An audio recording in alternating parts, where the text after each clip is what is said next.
Have you seen this video of Secretary Blinken spreading atrocity propaganda to the U.S. Senate? A family of four, a young boy and girl, 6 and 8 years old, and their parents, around the breakfast table. The father, his eye gouged out in front of his kids. The mother's breast cut off. The girl's foot amputated. The boy's fingers cut off before they were executed. And then their executioners sat down and had a meal. That's what this society is dealing with. Secretary Blinken wants you to believe that this actually happened, but the entire story is a lie. It has been thoroughly debunked. Most, if not all, of the atrocity stories coming out are bogus lies. We've seen them get debunked over and over. So it begs the question, where are these lies coming from? Who is behind them? And why do high-level US officials keep repeating them? Well, the answer is likely going to disgust you. You see, there is a sort of race to the bottom taking place right now between competing Israeli disaster relief groups. It's a competition to see who can tell the most disturbing story. Oh, you saw beheaded babies? Well, I saw babies being baked in ovens. Oh, that's nothing. I saw a pregnant mother get raped, baked, then raped again, chopped into pieces, then sold on the black market to the Hezbollah faction of the Mexican cartel. It's all highly unusual, but the lies actually start to make sense when you learn who's behind them. You see, these stories are coming from disaster relief groups that are fighting for media attention and charitable donations. These groups are in the business of raising money.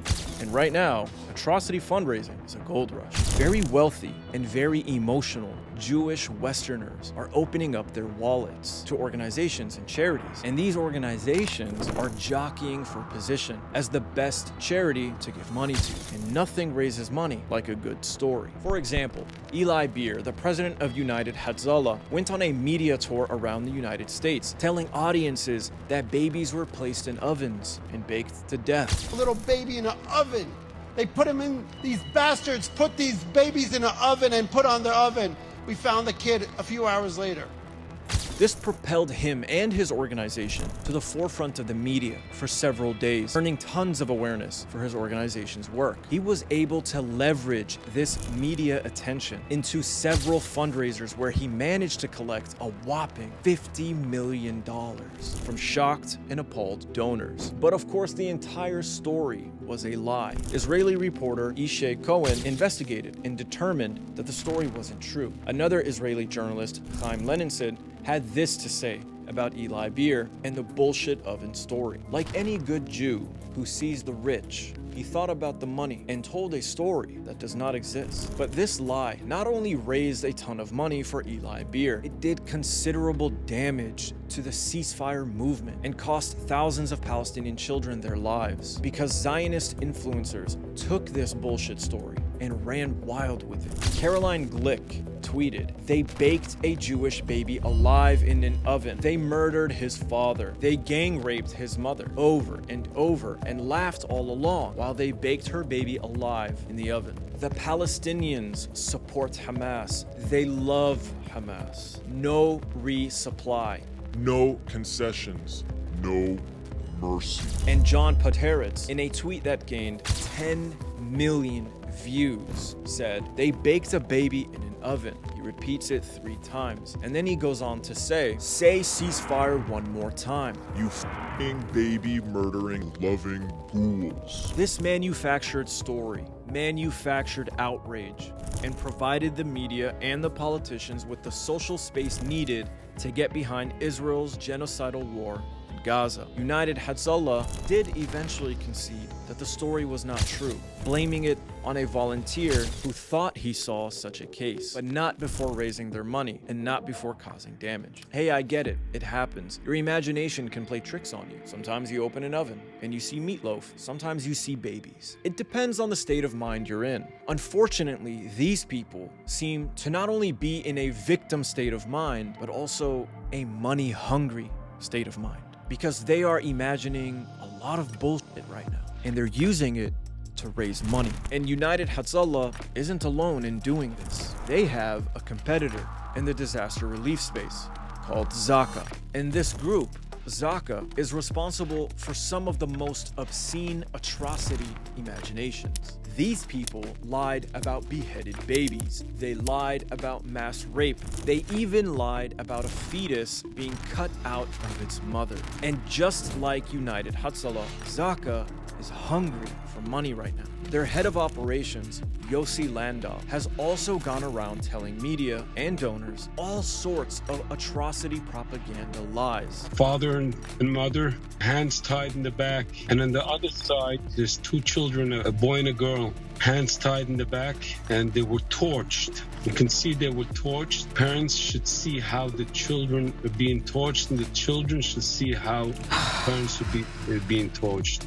And in the middle, there's a full table of food with those terrorists were sitting and eating while torching them. Sound familiar? This is the same story Tony Blinken told the United States Senate. And then their executioners sat down and had a meal. The problem is that it's a complete lie. According to Max Blumenthal from the Gray Zone, despite the presence of multiple potential witnesses, independent testimony corroborating Landau's claim has yet to surface. He goes on to point out that there were also no children that match the age described by Yossi Landau in Kibbutz Be'eri. There are no recorded deaths of siblings around the age of 6 to 8 in Be'eri on October 7th. Any record of a young child killed is non-existent. So it's clear then that the story is a complete fabrication. So why did Tony Blinken share it with the United States Senate? Well, it's for the same reason they have been sharing all of their atrocity propaganda lies, to provide space and cover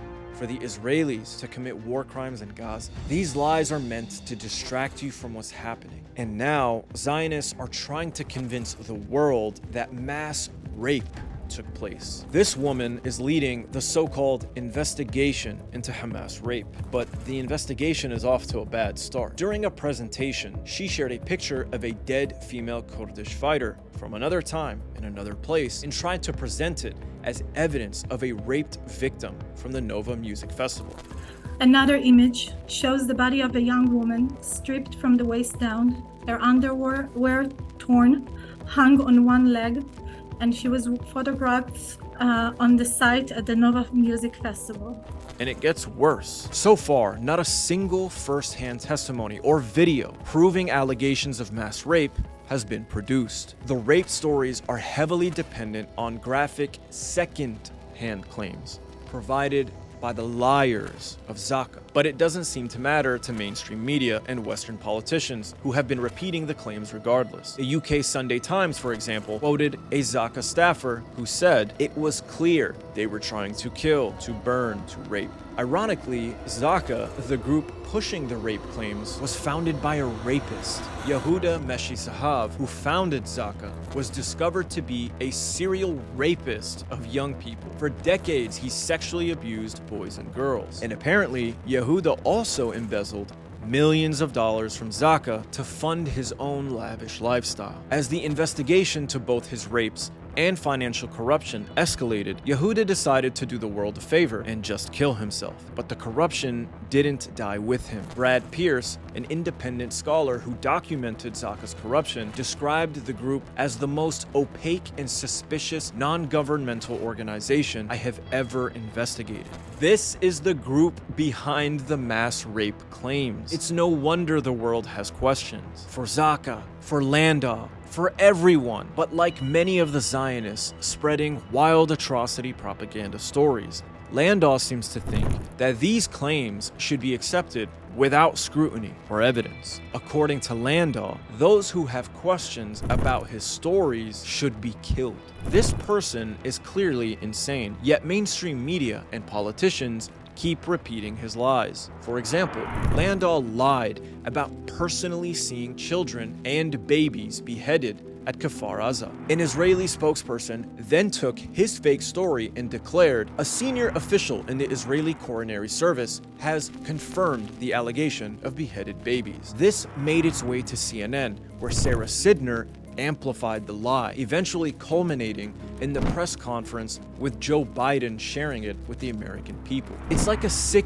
game of telephone, except the end result isn't just an inaccurate message. It's donation money for Zaka and genocide for Gaza. Of course, both Sarah Sidner and Joe Biden retracted their claims about beheaded babies. There are many atrocity propaganda lies to expose, and one day we will go through them one by one. For now, you should understand that these disaster relief organizations organizations are inventing, spinning, or exaggerating stories in order to raise obscene amounts of money, whether it's online via their website or in person at various events, for their corrupt and shady disaster relief organizations. And these lies are unfortunately amplified by Western media and politicians, which of course prolongs the genocidal war of retribution currently taking place in Gaza. If you would like to read more about this in detail, please click the link in either the comment section or the description of this video. I want to make clear that I'm not the one investigating these claims. That important work is being done